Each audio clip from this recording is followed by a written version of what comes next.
Hello, this is Chapter 6 of Stardust. Turning down my music that's a lot louder than I expected. Haha, Chapter 6. What the Tree Said. Tristram Thorne was dreaming. He was in an apple tree, staring through a window at Victoria Forrester, who was getting undressed. As she removed her dress, revealing a healthy expanse of petticoat, Tristram felt the branch begin to give way beneath his feet. And then he was tumbling down through the air in the moonlight.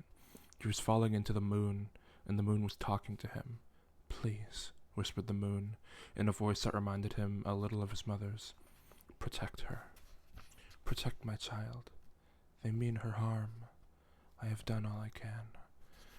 And the moon would have told him more, and perhaps she did, but the moon became the glimmer of the moonlight on the water far below him, and then he became aware of a small spider walking across his face, and of a crick in his neck, and he raised a hand and brushed the spider carefully from his cheek. And the morning sun, it was in his eyes, and the world was golden green. "You were dreaming," said a young woman's voice from somewhere above him. The voice was gentle and oddly accented. "You were dreaming?" I don't fucking know. He could hear her leaves rustle in the copper beech tree overhead. Yes, he said to whoever was in the tree. "I was dreaming." "I had a dream last night too," said the voice. I genuinely have no idea what voice I'm supposed to do, but I guess I'll do that one. "In my dream, I looked up and I could see the whole forest, and something huge was moving through it, and it got closer and closer, and I knew what it was." She stopped talking abruptly. "What was it?" asked Tristram. "Everything," said the voice. She said, "It was Pan. When I was very young, somebody, maybe it was a squirrel, they talk so much, or a magpie, or maybe a fishy, told me that Pan owned all this forest. Well, not owned, not like he would sell the forest to someone else, or put a wall around it." "Or cut down the trees," said Tristram, helpfully. There was a silence. He wondered where the girl had gone. "Hello?" he said. "Hello?" There was another rustle of leaves above him. "You shouldn't say things like that," she said. "Sorry." Not entirely sure what he was apologizing for. "But you were telling me Pan owned the forest." "Of course he does. It's not hard to own something, or everything. You just have to know what's yours and then be willing to let it go. Pan owns this forest, like that. And in my dream he came over to me. You were in my dream too, leading a sad girl by a chain. She was very sad girl. Pan told me to help you." "Me?" "And it made me feel all warm and tingly and squishy inside, from the tips of my leaves to the ends of my roots. So I woke up, and there you were, fast asleep with your head by my trunk, snoring like a pigwidgeon." Tristram scratched his nose. He stopped looking for a woman in the branches of the copper bench tree above him and said instead at the tree itself. "You are a tree," said Tristram, putting his thoughts into words. "I didn't always used to be a tree," said the voice in the rustling of the copper beech leaves. "A magician made me a tree." "What were you before?" asked Tristram. "Do you think he likes me?" "Who?" "Pan. If you were the lord of the forest, you wouldn't give a job to someone, tell them to give all possible aid and succor, unless you liked them, would you?" "Well," said Tristram, but before he had decided on a politic answer, the tree had already said, "A nymph. I was a wood nymph. But I got pursued by a prince. Not a nice prince. The other kind, and, well, you'd think a prince, even the wrong kind, would understand boundaries, wouldn't you?" "Would you?" "Exactly what I think. But he didn't. So I did a bit of invoking while I was running, and ba-boom, tree. What do you think?" "Well," said Tristram, "I do not know what you were like as a wood nymph, madam, but you are a magnificent tree." The tree made no immediate reply, but her leaves rustled prettily. I was pretty cute as a nymph, too, she admitted coyly. What kind of aid and succor exactly? Asked Tristram. Not that I'm grumbling. I mean, right now I need all the aid and succor I can get. Succor, S-U-C-C-O-R, by the way. I assume like success, but I'm not going to say sucks or... I'm assuming it's succor. But a tree is not necessarily the obvious place to look for it. You cannot come with me, or feed me, or bring the star here, or send us back to Wall to see my true love. I am certain you would do a remarkable job of keeping off the rain, were it to rain, but it is not at present raining. You know, there are some sentences where I'm like, I hate this book. And then there are some times like that where I'm like, that is how I exactly would have said that or written that. The tree rustled. Why don't you tell me your story so far, said the tree, and let me let me be the best judge of whatever I can or cannot be of help of. I said that wrong, whatever. Tristan began to protest. He could feel the star moving further and further away from him, at the speed of the cantering unicorn. And if there were one thing he did not have time for, it was a recitation of adventures of his life to date. But then it occurred to him that any progress he made on his quest so far, he had made by accepting that help that had been offered to him. Oh, by the little thingy. So he sat on the woodland floor and he told the Copper Beech everything he could think of about his love, pure and true, for Victoria Forrester. His promise to bring her a fallen star, not any fallen star, but one that they had seen together. But one that they had seen, together, from the top of Dighty's Hill, and of his journey into Faerie.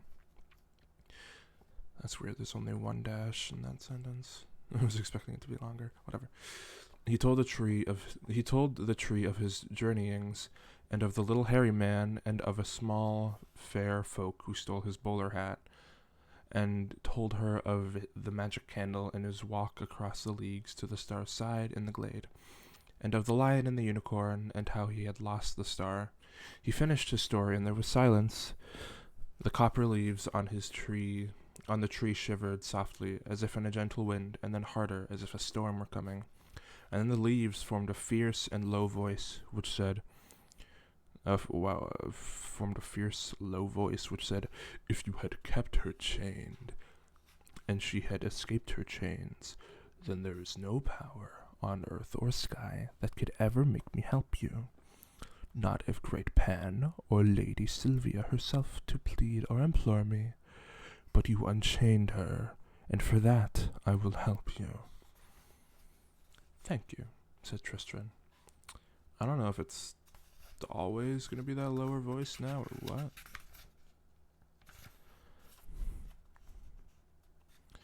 I don't know if I'm supposed to keep doing that low voice. "I will tell you 3 true things. 2 of them I will tell you now, and the last is for you when you need it most. You will have to judge for yourself when that will be. First, the star is in great danger. What occurs in the midst of the woods is soon known as its furthest border." What? Okay. "And the trees talk to the wind, and the wind passes the word along to the next wood it comes to. There are forces that mean her harm, then worse than harm. You must find her and protect her. Secondly," I don't know if I should still be doing this voice or not. "Secondly, there is a path through the forest. There's a path through the forest, off past that fir tree, and I could tell you things about that fir tree that would make a boulder blush." Oh, like this tree is horny for that tree. "And in a few minutes, a carriage will be coming down that path. Hurry and you will not miss it. And thirdly, hold out your hands." Tristram held out his hands. From high above him a copper-colored leaf came falling down, spinning and gliding and tumbling down. It landed there, and neatly in the palm of his right hand. "There," said the tree. "Keep it safe, and listen to it when you need it most. Now," she told him, "the coach is nearly here. Run! Run!" Tristram picked up his bag and ran, fumbling the leaf into his pocket of his tunic as he did so. He could hear hoofbeats through the glade, coming closer and closer. He knew that he could not reach it in time, despaired of reaching it, but he still ran faster until all he could hear was his heart pounding in his chest and in his ears, and the hiss of air as he pulled into his lungs. He scrambled and dashed through the bracken and made it to the path as the carriage came down the track. It was a black coach drawn by 4 night black horses. I'm still low-key like doing the voice. That's so weird. It was 20 paces from Tristram. He stood there, gulping breath, and he tried to call out, but his throat was dry, and his wind was gone, and his voice came from him in a dry sort of croaking whisper. He tried to shout, and simply wheezed. The carriage passed him by without slowing. Tristram sat on the ground and caught his breath. Then, afraid for the star, he got back to his feet and walked, as fast as he could manage, along the forest path. He had not walked for more than 10 minutes when he came upon the black coach. A huge branch, itself as big as some trees, had fallen from an oak tree onto the path directly in front of the horses. And the driver, who was also the coach's sole occupant, was endeavoring to lift it out of the way. "Damnedest thing," said the coachman, who wore a long black robe and who Tristram estimated to be in his late 40s. There was no wind, no storm. It simply fell. Terrified the horses. His voice was deep and booming. I need to remember what I was doing for his voice. I do not remember in the slightest. I might just do what I did for the tree right then, and let's say you forget that it's a tree. Tristram and the driver unhitched the horses and roped them to an oak branch.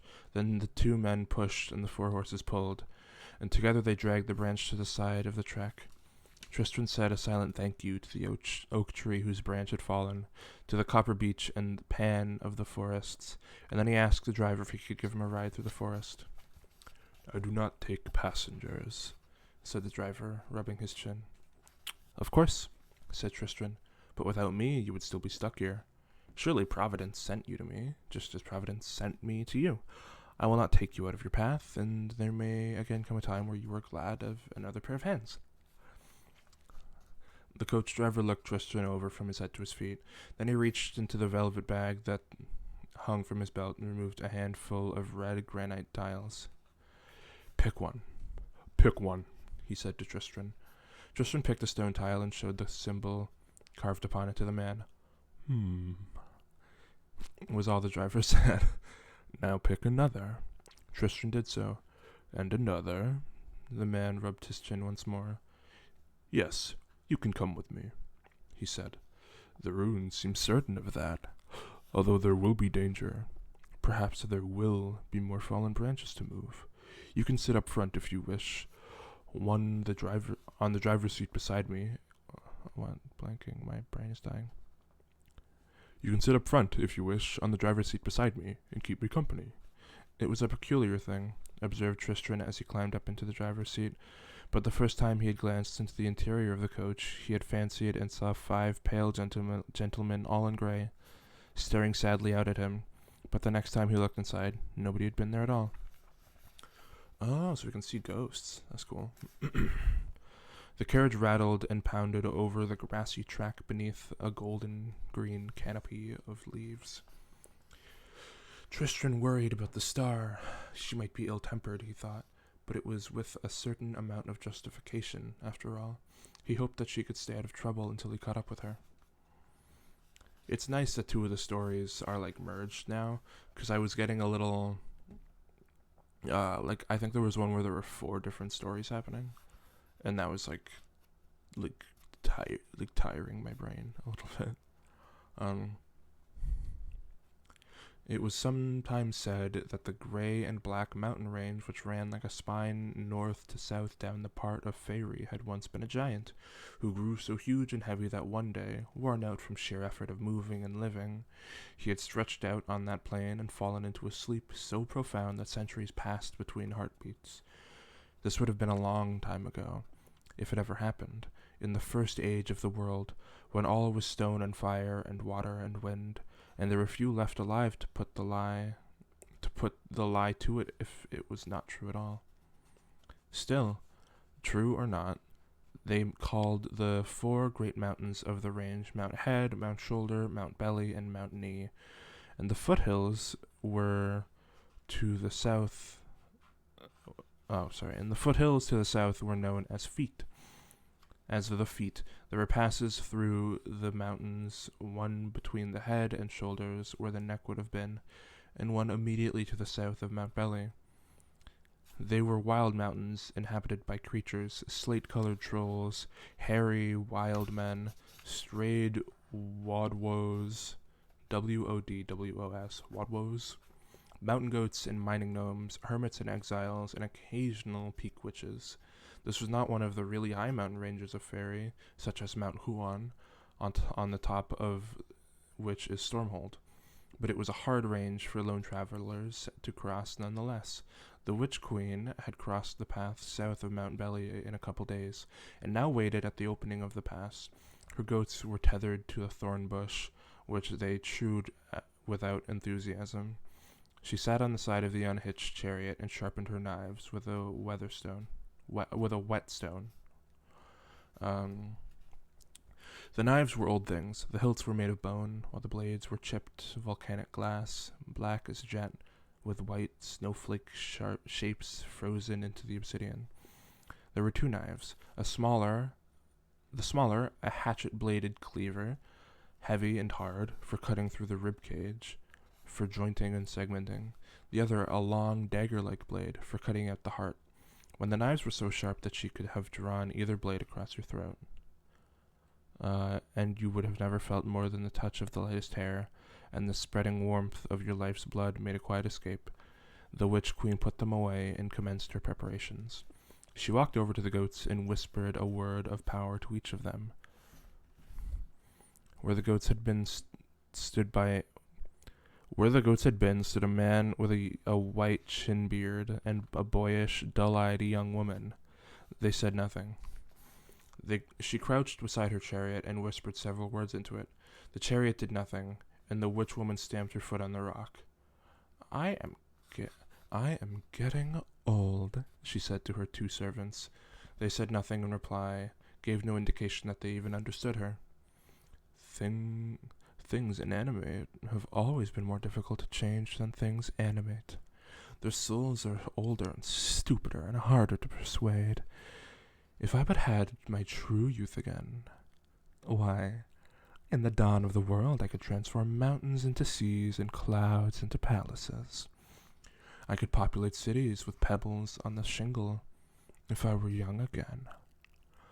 She sighed and raised a hand. A blue flame flickered about her fingers for a moment, and then she lowered her hand and bent down to touch the chariot. The fire vanished. She stood up straight. There were streaks of gray now in her raven-black hair, and dark pouches beneath her eyes, but the chariot was gone, and she stood in front of a small inn at the edge of the mountain pass. Far away the thunder rumbled quietly, and lightning flickered in the distance.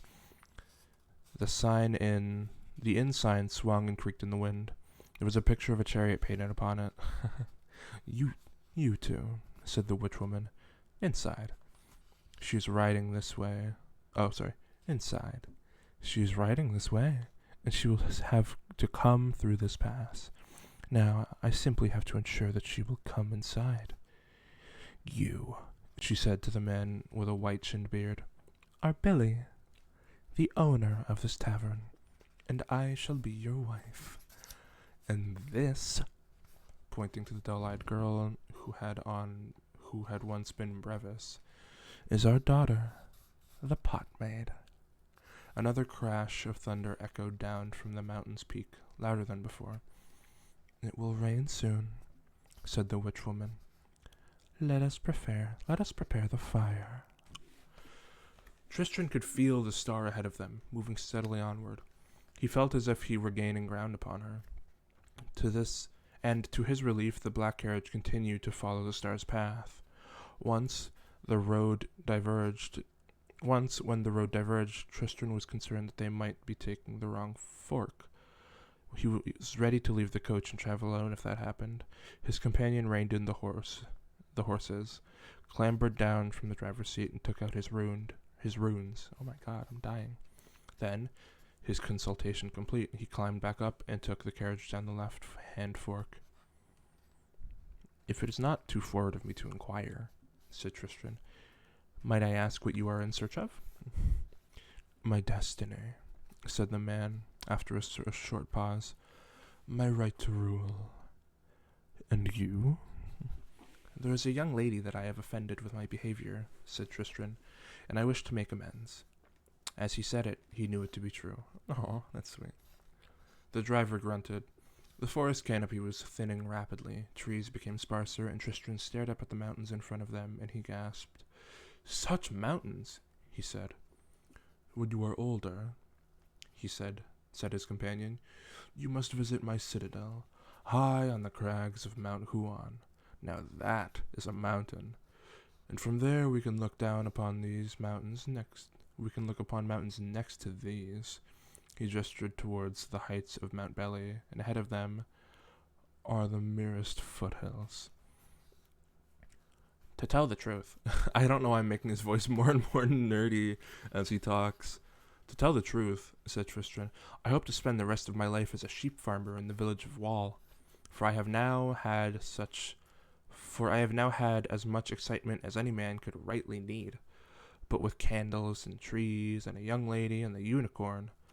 But I take the invitation in the spirit in which it was given, and thank you for it. If you ever visit Wall, then you must come to my house, and I shall give you woolen clothes and sheep cheese, and all the mutton stew you can eat." "You are far too kind," said the driver. The path was easier now, made of crushed gravel and grated rocks, and he cracked his whip to urge the 4 black stallions on faster. "You saw a unicorn, you say?" Tristram was about to tell his companion all about the encounter with the unicorn, but he thought better of it and simply said, "He was a most noble beast." "Unicorns are the moon's creatures," said the driver. "I have never seen one, but it is said that they serve the moon and do her bidding. We shall reach the mountains by tomorrow evening. I shall call a halt at sunset tonight. If you wish, you may sleep inside the coach. I, myself, will sleep by the fire." There was no change in the tone of his voice, but Tristram knew with a certainty that was both sudden and shocking in its intensity, that the man was scared of something, frightened in the depths of his soul. Lightning flickered on the mountain tops that night. Tristram slept on the leather seat of the coach, his head on the slack of the oats. He dreamed of ghosts and of the moon and stars. The rain began at dawn, abruptly, as if the sky had turned to water. Low, gray clouds hid the mountains from sight. In the driving rain, Tristram and the coach driver hitched the horses to the carriage and set off. It was uphill now, and the horses went no faster than a walk. "You could go inside," said the driver. "No point in us both getting wet." They had put on one-piece oilskins they had found beneath the driver's seat. It would be hard for me to be wetter," said Tristram. "Without my first leaping into a river, I shall stay here. 2 pairs of eyes and 2 pairs of hands may well be the saving of us." I like that they're getting along. It's sweet. Like, of the 3 that were alive, of the 3, because this is Primus, I think Tertius was alive but then killed, and Septus was the one that got sent away, quote unquote, except I think he's like not just, I don't think that's the end of him. I do like that this one is seemingly the most well-adjusted one. That's like of the ones who should be a ruler, I think it's him. So it's nice that he's getting along with the main character. But there's obviously the conflict of one of them. They both want the star. His companion grunted. He wiped the rain from his eyes and mouth with a cold, wet hand. Oh my God! And he said, "You're a fool, boy, but I appreciate it." He transferred the reins to his left hand and extended his right hand. "I am known as Primus, the Lord Primus." Tristram Thorn," he said, feeling that the man had somehow earned the right to know his true name. They shook hands. The rain fell harder. The horses slowed to the slowest walk as the path became a stream, and the heavy rain cut all of the vision as effectively as a thick fog. "There is a man," said Lord Primus, shouting to be heard over the rain. I'm not going to shout. The wind whipping the words from his lips. "He is tall. He looks like me, but thinner. More crow-like. He seems innocent and dull, but there is death in them. He is called Septimus, for he was the 7th boy, child our father spawned. If you ever see him, run and hide. His business is with me, but he will not hesitate to kill you if you stand in our way. If you stand in his way, or perhaps to make you his instrument with which to kill me." A gust of wind drove a tankard full of rain water down Tristran's neck. "He sounds a most dangerous man," said Tristran. "He is the most dangerous man you will ever meet." Tristran peered silently into the rain and the gathering darkness. It was becoming harder to see the road. Primus spoke again, saying, "If you ask me, there is something unnatural about this storm." "Unnatural?" "Or more than natural. Supernatural, if you will. I hope there is an inn along the way. The horses will need a rest, and I could do with a dry bed and a warm fire and a good meal." Tristran shouted his agreement. They sat together, getting wetter. Nice. Tristran thought about the star and the unicorn. She would be cold by now, and wet. He worried about her broken leg, and thought about how saddle sore she must be. It was all his fault. He felt wretched. "I am the most miserable person who ever lived," he said to Lord Primus when they stopped to feed the horses feed bags of damp oats. "You are young and in love," said Primus. "Every young man in your position is the most miserable young man to ever live." I like that. Tristran wondered how Primus could have divined the existence of a Victoria Forrester. He imagined himself recounting his adventures to her, back at Wall, in front of a blazing parlor fire, but somehow all his tales seemed a little flat. Dusk seemed to have started at dawn that day, and now the sky was almost black. Their path continued to climb. The rain would let up for moments and then redouble, falling harder than ever. "Is that a light over there?" asked Tristran. "I cannot see anything. Maybe it was a fool's fire, or lightning," said Primus, and then they gained a bend in the road, and he said, "I was wrong. That is a light. Well spotted, young'un. But there are bad things in these mountains. We must hope that they are friendly." The horses put on a fresh burst of speed, now that their destination was in sight. A flash of lightning revealed the mountains, rising steeply on either side. "We're in luck," said Primus, his bass voice booming like thunder. "It's an inn." And that is the end of chapter 6. I think there's only 3 more chapters left, if I'm correct. And a prologue. Epilogue and prologue. The last chapter is what? Chapter 9? Chapter 10, I think? Either way. 3-4 more chapters-ish of this. I don't know. I felt sheepish about telling you which days I was recording, but I think now it's fair to say whenever. I'm recording this May 3rd. I'm hoping to record a couple more times today. I haven't been able to record yet because it's either, and I know, like, it feels like excuses. It's just laziness. But I'm happy to be getting around to it, you know? It was either, like, I'm waking up late, and it's like, I think I told you about it, like, yesterday. I'm just talking to you, because I love you, at this point. Like, I woke up, and I was like, oh, I'm gonna really get on it, and then the day passed me by.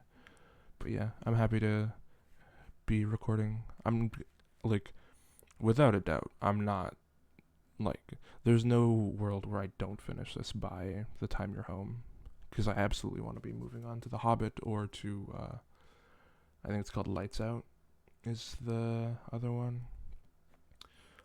So yeah. Booyah. Te amo. Te quiero muchísimo. Sí.